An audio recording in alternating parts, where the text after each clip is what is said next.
Hello, ladies and gentlemen, and welcome to Bomber Talk for another week. It is getting to that pointy end of the season where finals are looming, and can the Lauderdale Football Club take part in it? Well, to find out, we are joined by the captain of the club, Michael Cassidy. Cass, welcome aboard. Yeah, cheers for having me up. Well, mate, last week we started with a little bit of turbulence on board, and I tell you what, it hasn't got a lot better, mate. We've had a couple of huge weeks. We had Glenorchy come down to our club and played us, and to be blunt, we were very, very flat. We only kicked 2 goals for the whole game. What would you say was one of the main reasons that that performance came about?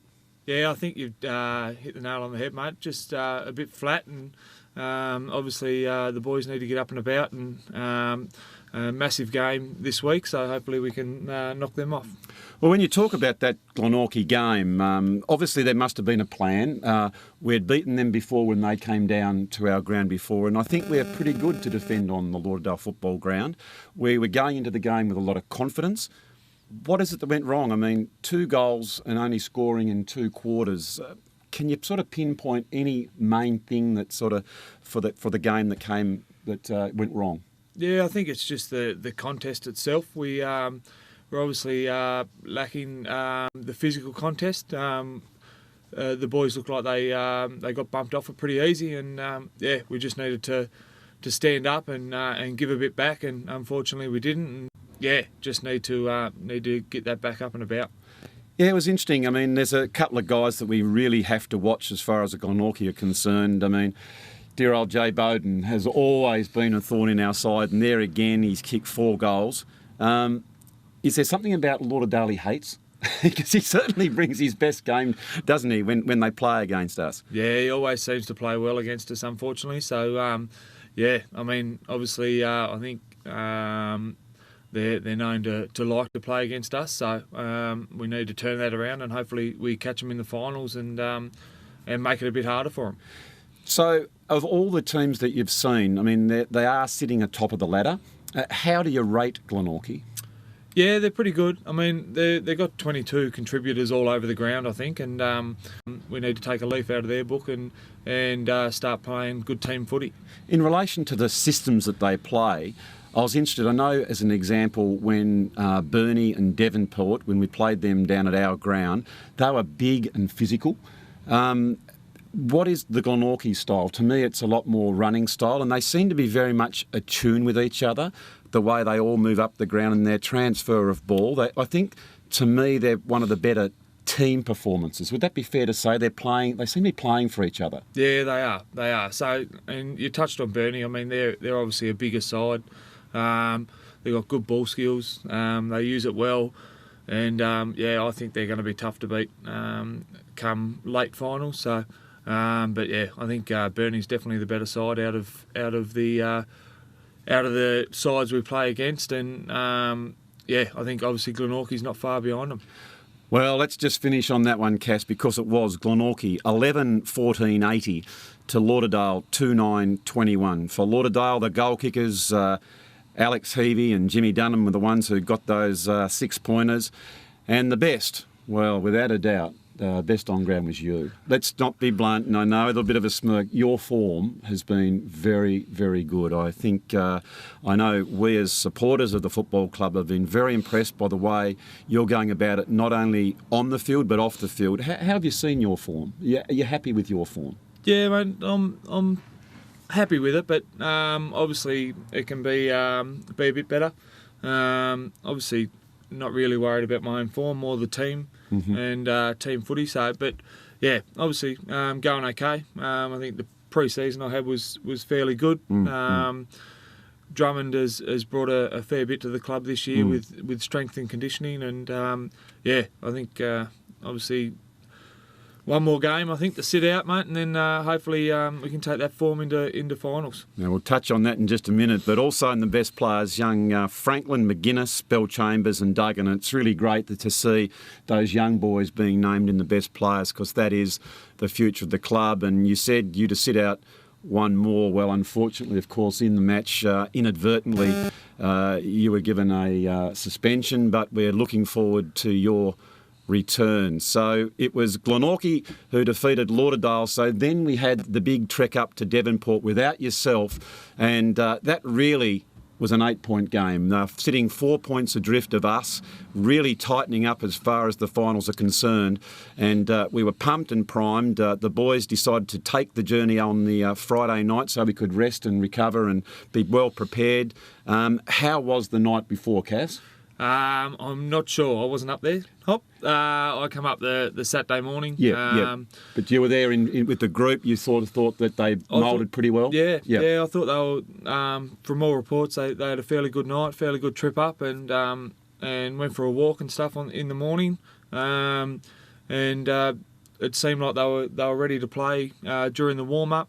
It seemed pretty good, but yeah, obviously didn't come out of the blocks, unfortunately. But it was interesting that I know that Coach Winter was imploring on the players to take the game on, just take the risks, get the handball out into space, not the close one. We were probably a smaller team. We knew from the last time that we played them, they were a very physical team, to just take the game on and express ourselves. And well, we came in at half-time, and I must admit I got a number of texts from people who didn't make the trip. Was the score correct? Because really that second quarter was a dominant performance by Devonport, wasn't it? On a positive note, the boys came out in the second half and really applied themselves and won that half, Cass, which was, fantastic, and maybe that can give us a little bit of confidence going into next week.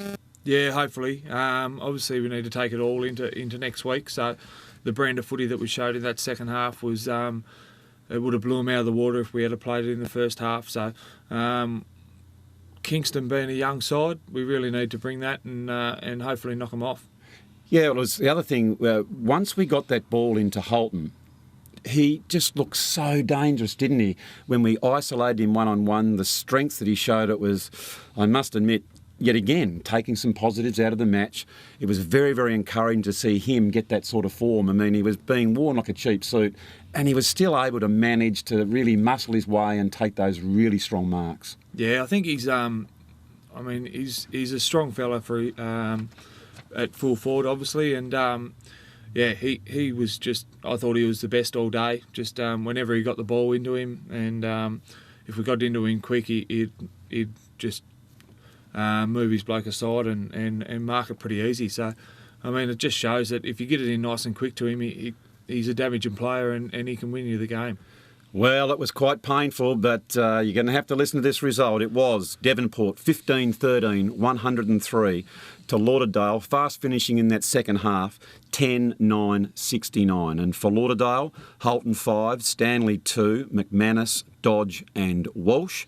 And the best players, we mentioned a minute ago, Holton, Duggan at fullback was tremendous. I thought Brycey Walsh was very, very good in the middle and just didn't stop trying. And Nat Franklin did another fantastic run with roll, and Wes Tate Turvey.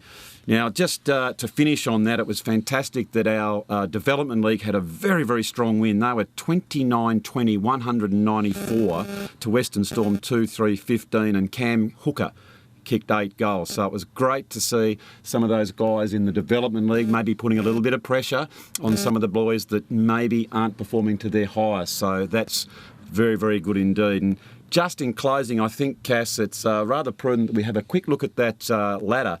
It's Glenorchy on top with 56, followed by Burnie with 52, North Launceston 48, and then it becomes very, very interesting. Hobart City on 36, Lauderdale 32, just inside the 5, and Devonport 32. So we have got everything to play for. We take on the Tigers this week down at Lauderdale Oval on the Sunday, and it could all come down to the big game against Hobart City on the Friday night. And the really good thing, Cass, is if we win the games, we're in the finals, and it's all in our own hands. We're not relying on anyone else. Yeah, that's right. I mean, obviously, we can take it as far as we want. It just depends how we show up and the mindset of the guys that bring to the game. So we definitely need to win the last two. Obviously, Kingston, they'll be up and about knowing that they can beat us. If we play our best footy, I don't think they'll get near us. But we really need to bring it and hopefully get a good win. and then it'll come down to the Friday night against Hobart City. So it's a very exciting and thrilling end to the season. Let's hope the Bombers can get back on the winners list, as we need to do as we push on into finals. And the encouraging thing is, everyone above us we are competitive with. If we haven't beaten them, we have been very close with all of them. So we're excited. Let's really look forward to the next 2 weeks. But make sure you get down to Lauderdale on this Sunday, where we play Kingborough Tigers. Now, as we move out, Cass, we're going to go and have a look at some juniors, and I think there's a special appearance by young Cass Jr. That's some highlights to look forward to. So as we cut away, thank you very much for joining us. We're going to go and have a look at some of the juniors there for Lauderdale, and of course, our House of the Week brought to us by Harcourts Signature Real Estate. Elegant living, chic styling and quality construction have been fused seamlessly to create this exceptional residence and sublime coastal lifestyle property. Relaxed opulence will tantalise your senses and make you realise just how good life can be. Features include 6-watt solar power system, comfort glass throughout, superb kitchen with European appliances, built-ins throughout, integrated sound entertainment system, stacker doors to maintain sun deck, underfloor heating in both bathrooms, private balcony from the main bedroom, 2 heat pumps, window locks, custom-made cabinetry throughout, quality fittings and plenty more. Please contact Scott Leach on 0419 356 606 or scott.leach@harcourts.com.au. He's doing a good job out there in the long skins. Good ruck contest provided by those 2 players, but it's come out to that man. No, it's Jonty Winch. Winchy goes long and bounces, and a goal! Looks like a footballer. Look at him. Oh, yeah. Plays on, balks, has a bounce, arrogance, spins, into trouble, round on that left foot. He's wrong-footed everyone. It goes over the back. Nothing doing here. Here's a chance for the Big Show Callaway. Big Show Callaway goes banging. Kicks a sausage roll. Great work by Big Show.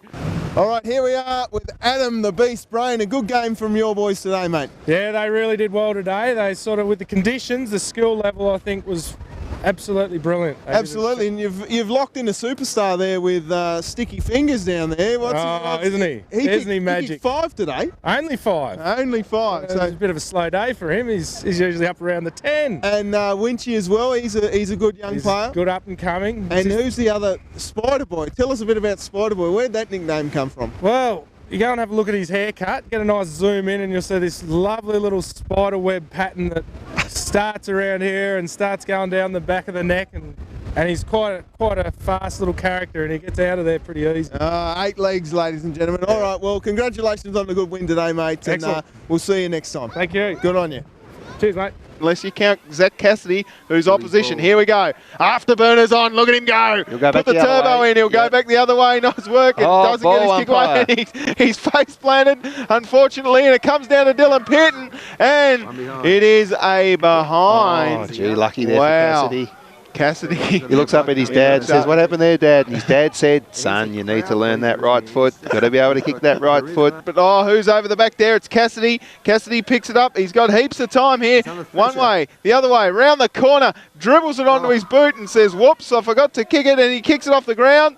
Well, it's great to see all those kiddies running around, and the future of the Lauderdale Football Club looks in high spirits. But is there any opportunity that we can get the Form 4s to get that young Cassidy down from Brighton? He looks like an absolute gun. Yeah, we'll hopefully get him down there, Hoppy. I don't like seeing him in the Brighton colours, but so we'll hopefully get him down to the Bombers shortly. And, mate, I know you've got a lovely home down there at Oakdowns within the community of Lauderdale, but I tell you what, if you're going to move, that house there from Harcourts Signature would be the one for you, wouldn't it? Yeah, it looks fantastic. I'm sure the missus would be happy with it. So, Cass, next year I know that you're very much wanting to further your coaching career and signing up for the Level 2 courses. Where do you see the future as far as that's concerned? Yeah, obviously I'd love to be a coach, Hop. It's something that I've always looked forward to. So yeah, I'll take up the courses and and hopefully, I don't know, in the near future, you never know what it holds. Well, that's fantastic because there's no doubt about it. We're wanting to foster within the club, so you've been a great player and still a great player. And as far as that's concerned, I mean, how is the body? What about for next season? I'm sure the Lauderdale faithful want to know what is happening to the star Michael Cassidy for season 2016. Yeah, obviously the body's holding up well. Said to the club at the start of the year that I'd see how the body goes and make a decision. And it's holding up well. So I'm looking forward to next year. That's fantastic. So for all those people, it's great to know that our star forward, our captain of our club, and who knows, potential coach of the club is back for season 2016. So, Cass, thanks very much for joining us today on Bomber Talk. We very much, and all the supporters, look forward to you getting back next week. And we look forward to bringing you Bomber Talk after our big victory against Hobart City. So, Cass, thanks very much. No worries. Cheers for having me. Go Bombers. They all try their best, but they can't get near as the